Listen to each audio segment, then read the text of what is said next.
Olá, pessoal. Boa tarde a todos e todas. Estamos aqui mais uma vez reunidos para a nossa aula online. Primeiro, gostaria de agradecer a todos, pela presença, pela participação no nossa oficina. O Rogério está aqui comigo. Olá, pessoal, boa tarde, sejam bem-vindos novamente para a segunda aula do módulo 3, que a gente vai apresentar o modelo de oficina hoje.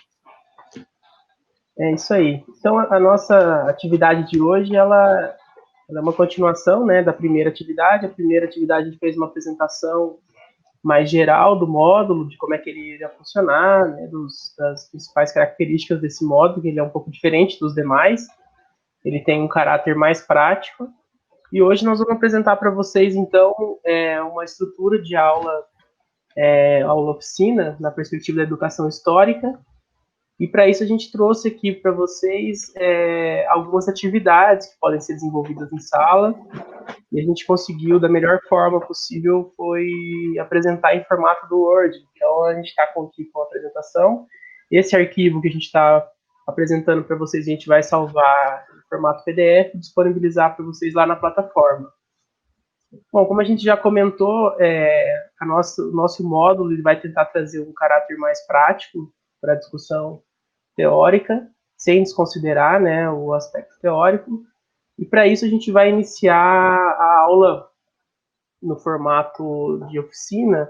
Então a gente traz aqui para vocês uma atividade sobre o tema, que é para ajudar os alunos a compreender um pouco melhor, a se situar melhor no tema. Então a aula ela tem uma temática que seria ditaduras, né?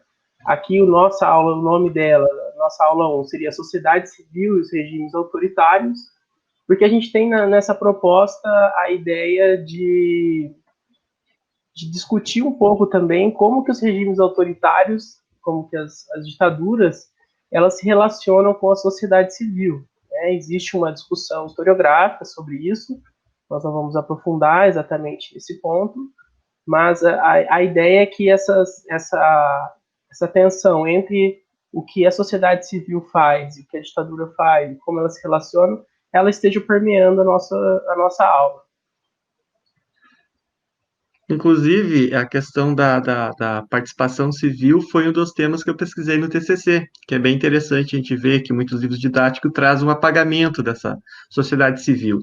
E a gente, através da oficina, pensar também, né? Qual que é a contribuição do civil dentro do regime democrático? Ah, autoritário, desculpa. Isso, e essa contribuição, essa participação, muitas vezes ela fica invisibilizada, né, tanto nas discussões em sala de aula quanto no senso comum, né, as pessoas dificilmente relacionam a participação de empresas, de ONGs, de pessoas, né, pessoas físicas nesse processo.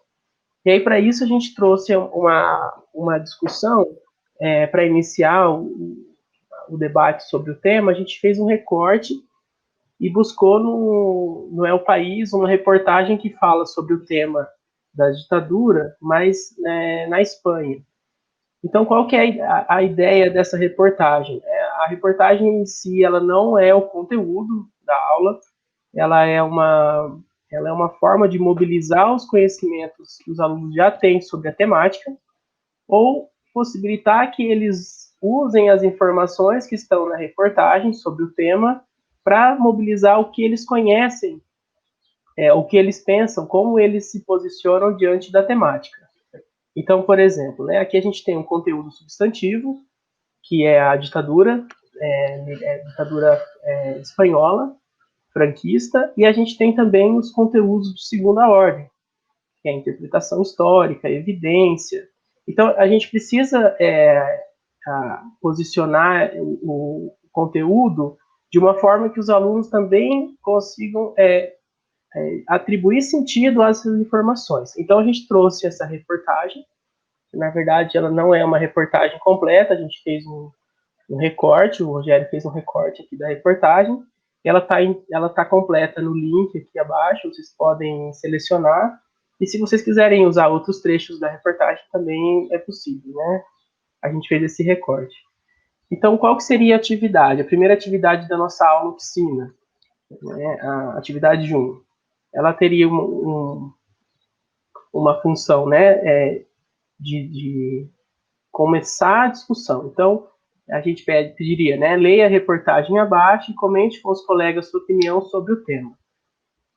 Então, a reportagem é a seguinte, né, o Conselho de Ministros da Espanha aprovou nesta terça-feira o anteprojeto de lei da memória histórica, que agora se chamará Memória Democrática, e que contempla a extinção de fundações que façam apologia ao franquismo, a criação de uma Procuradoria da Memória Democrática e Direitos Humanos, a exumação de vítimas do regime franquista das valas comuns, pagas com verbas públicas, e que os descendentes dos membros da Brigada Internacional possam pedir nacionalidade espanhola.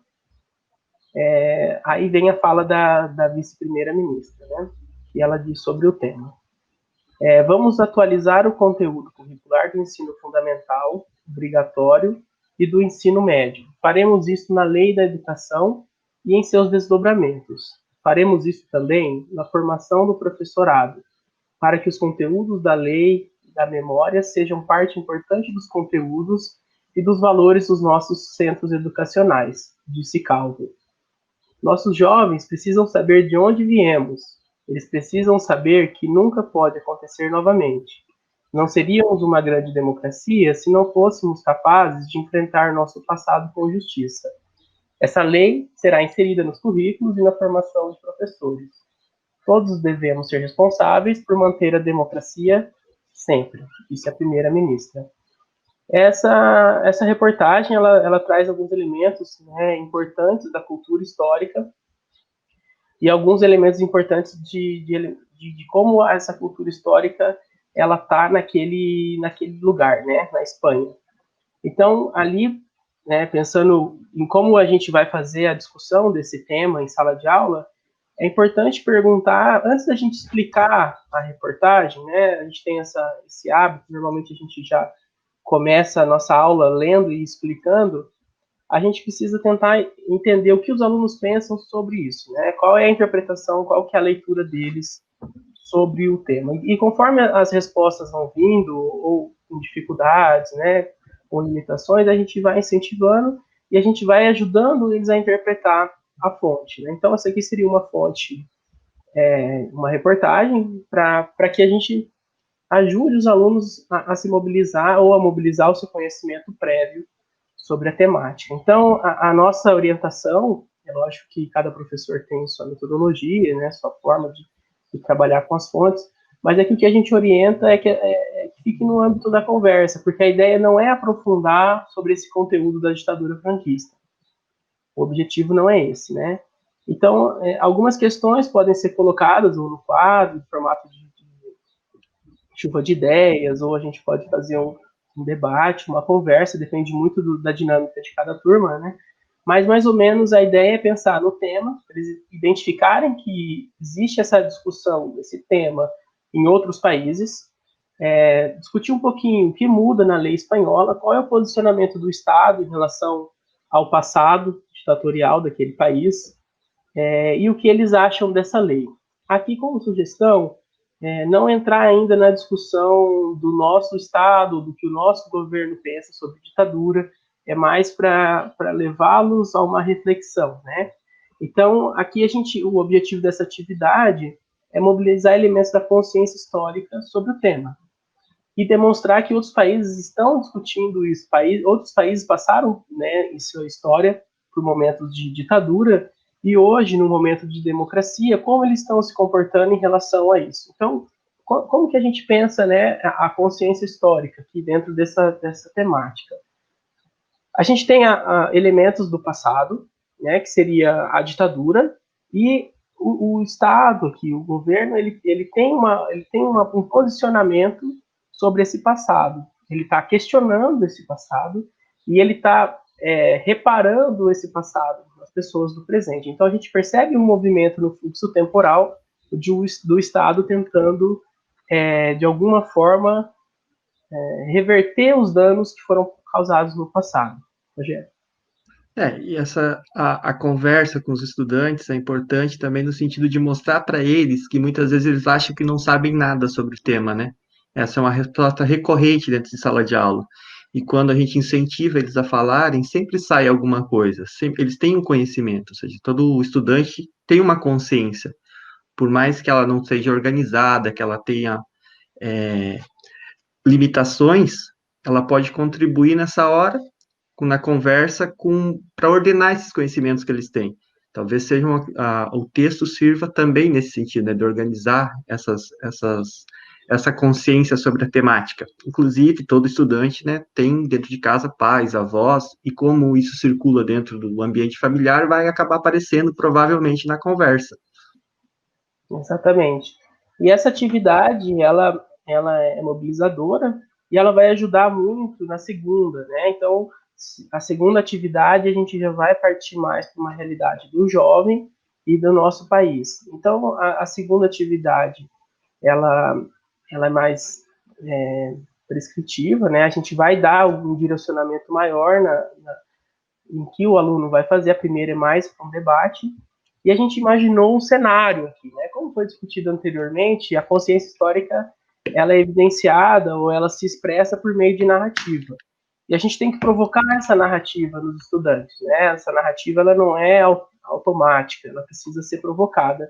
E às vezes a gente cria condições na sala de aula para que essa narrativa possa ser de alguma forma estimulada. Então a gente pensou numa carta por uma amiga espanhola, aproveitando a temática anterior, né, relacionando já com a discussão anterior, e aí a gente passa um contexto dessa carta. Então seria mais ou menos assim.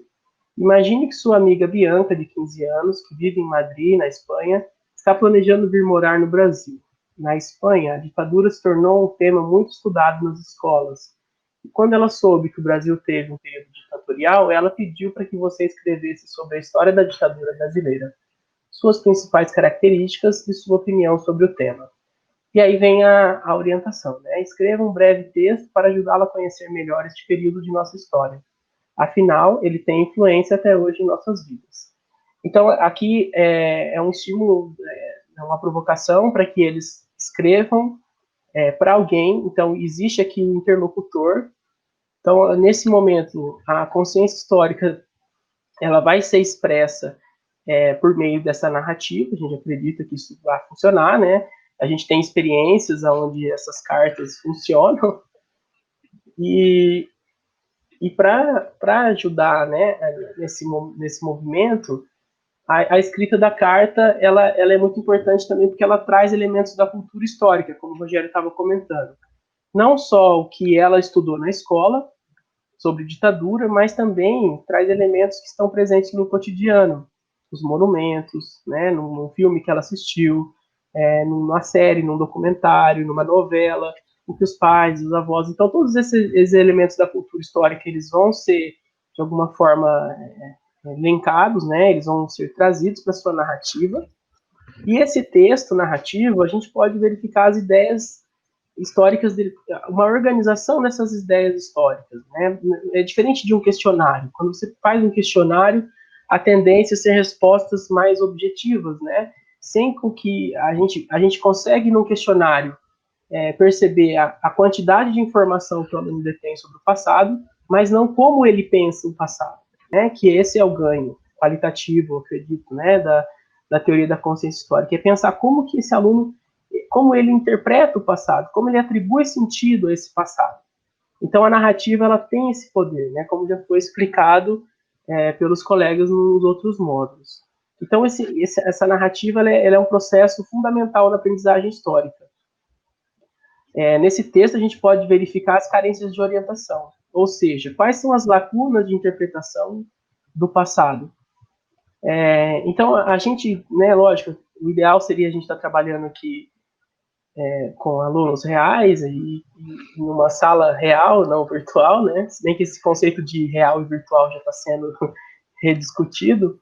E a gente trouxe alguns cenários possíveis aqui para discutir. Não sei se o Rogério quer comentar alguma coisa aqui.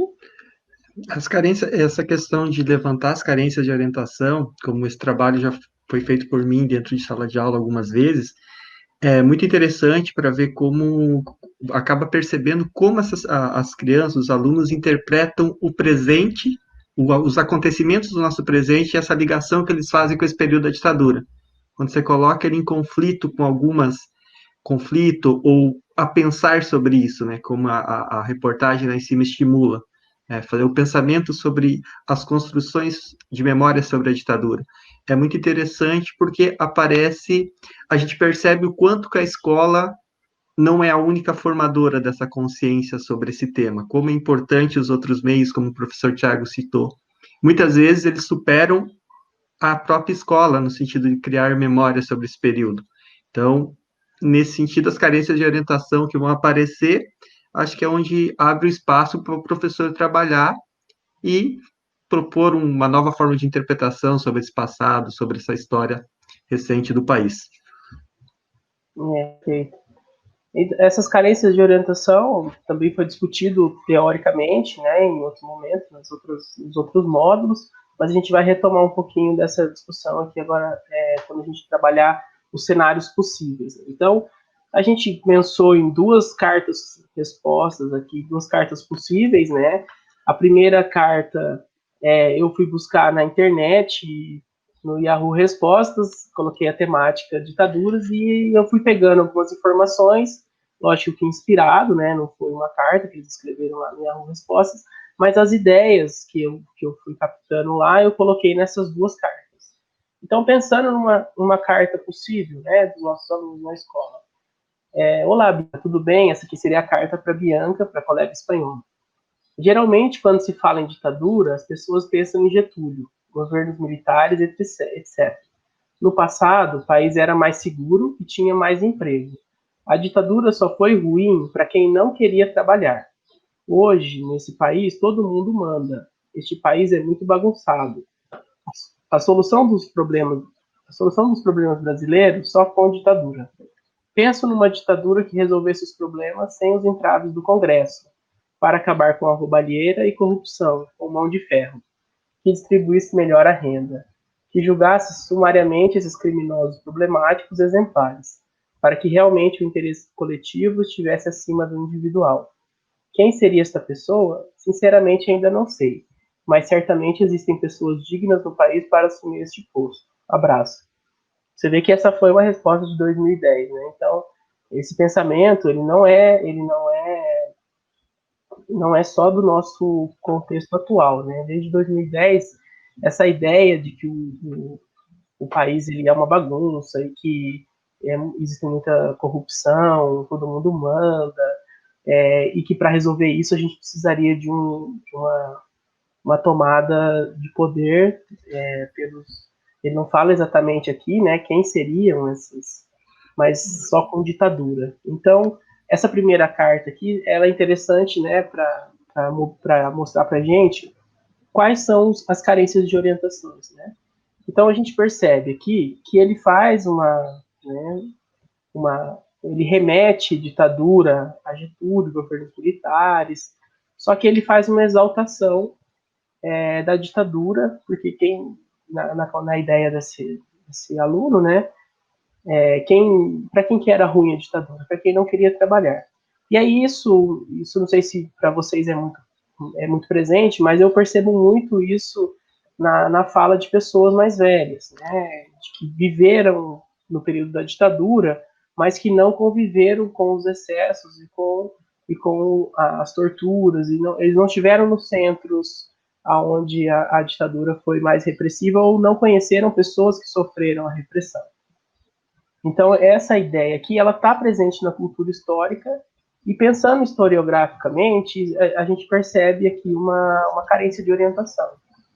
Ou seja, é importante a gente pegar essa informação e não desqualificá-la, né? Se o aluno traz essa informação, a gente tem que trabalhar com ele para ver de onde que essa informação está vindo, né? Por que ele está mobilizando esse tipo de informação sobre o passado. Porque, de alguma forma, quando a gente traz, né, a nossa narrativa, a gente traz elementos da nossa identidade histórica. Então, a gente não pode desqualificar a narrativa, porque ao desqualificar a narrativa do sujeito, a gente está desqualificando a sua própria identidade. Então, o que a gente precisa fazer? é trazer ela para o debate historiográfico, né? Mesmo que seja dentro do ambiente escolar, né? A gente precisa trazer questões e começar a questionar essas informações, e porque a gente percebe que essas informações elas estão estereotipadas, elas estão com problemas e elas não foram tratadas pelo crivo da historiografia, né? É interessante também, que nem o professor Tiago falou, não desqualificar, porque isso faz parte, ela está demonstrando as carências. E se a gente desqualifica, a gente também ignora essas carências de orientação, né? E o que a gente precisa é entender essas carências e, a partir disso, trabalhar outras possibilidades de história, né?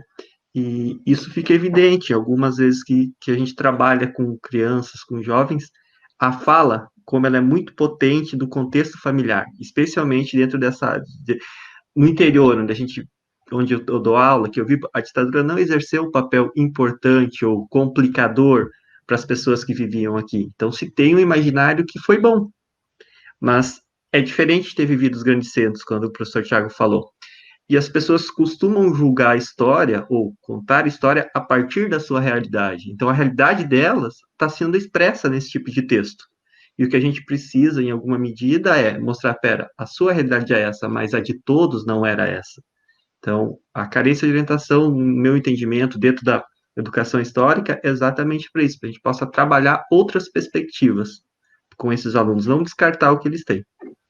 Exato, porque a interpretação, né, existe a experiência histórica, talvez não dele, mas talvez do seu familiar ou de um conhecido, mas essa interpretação da experiência, ela é feita dentro de uma perspectiva que ele acredita, né? Então ele acredita que realmente o passado foi bom porque ele escutou isso de alguém que ele confia, que seria o seu avô, o seu pai, enfim. A segunda carta ela traz uma outra característica, né? Então a segunda carta ela já tem um outro aspecto, só para a gente discutir um pouquinho de outra perspectiva.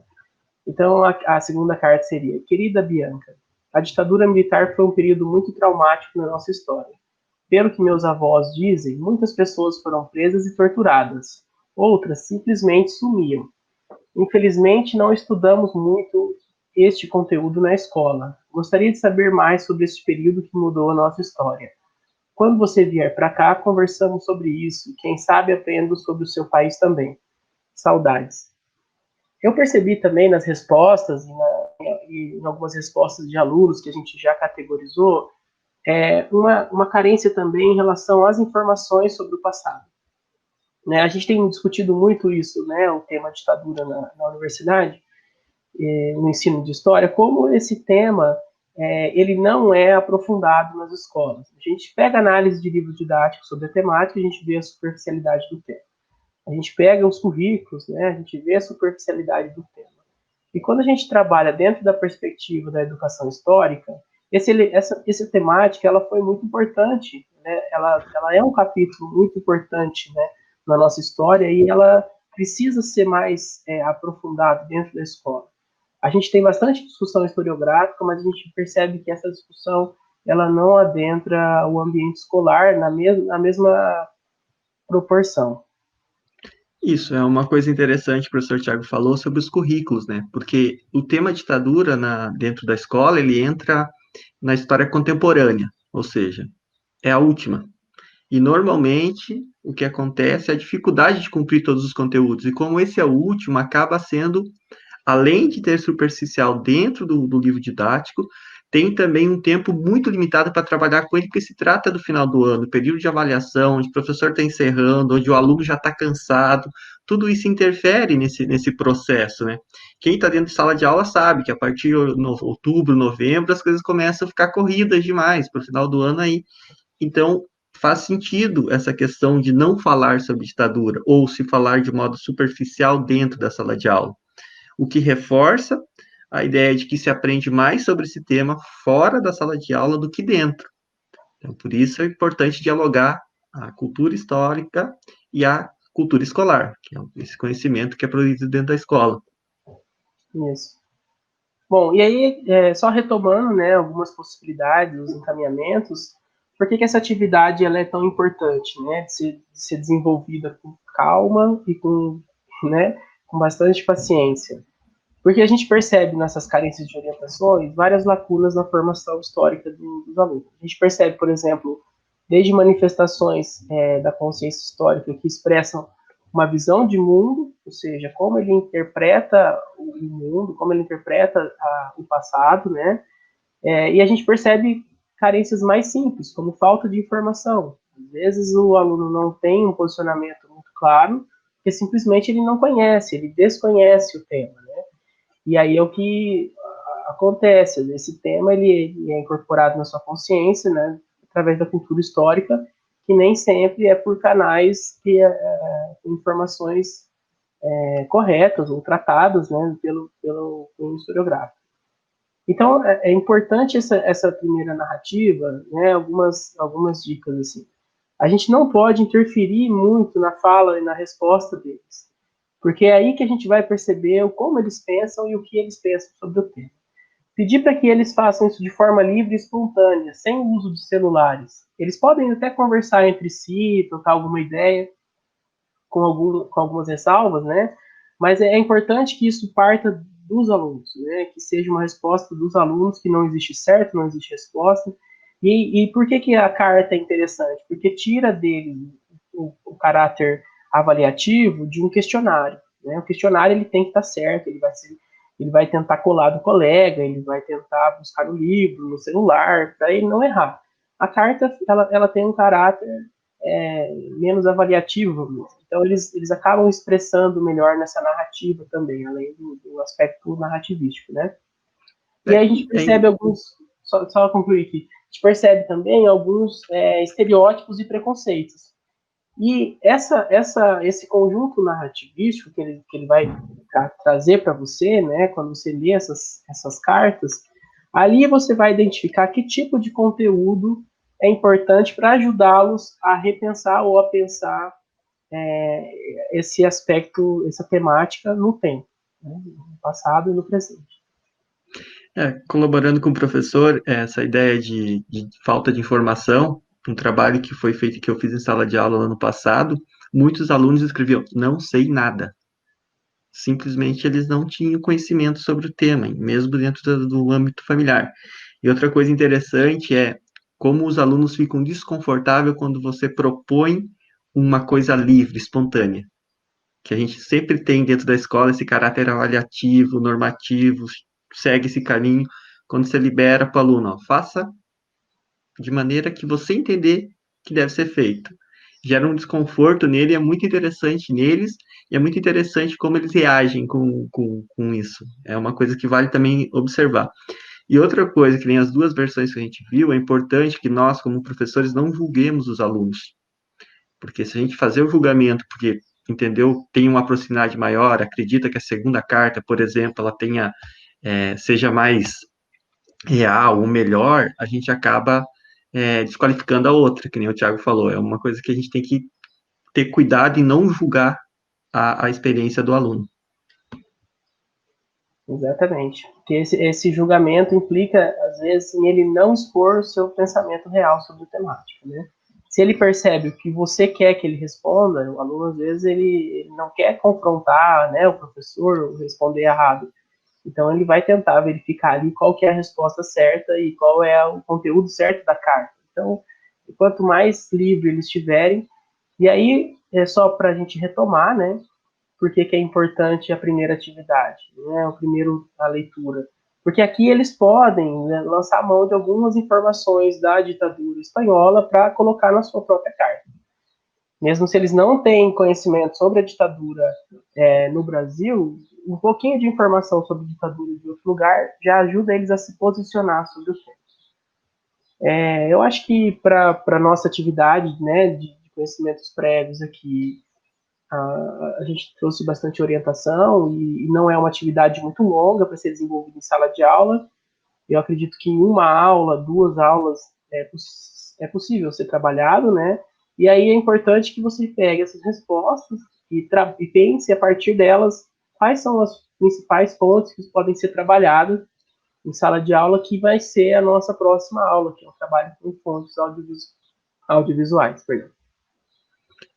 A questão desse trabalho com as narrativas é interessante fazer a tabulação, criar alguns parâmetros e fazer uma tabulação das principais respostas. Isso contribui muito para pensar os conteúdos para a turma. Porque, de repente, tem respostas que variam muito, não dá para atender exatamente todo mundo. Então, faz uma filtragem, o que é mais importante, e a partir disso pensar os conteúdos para trabalhar com a turma.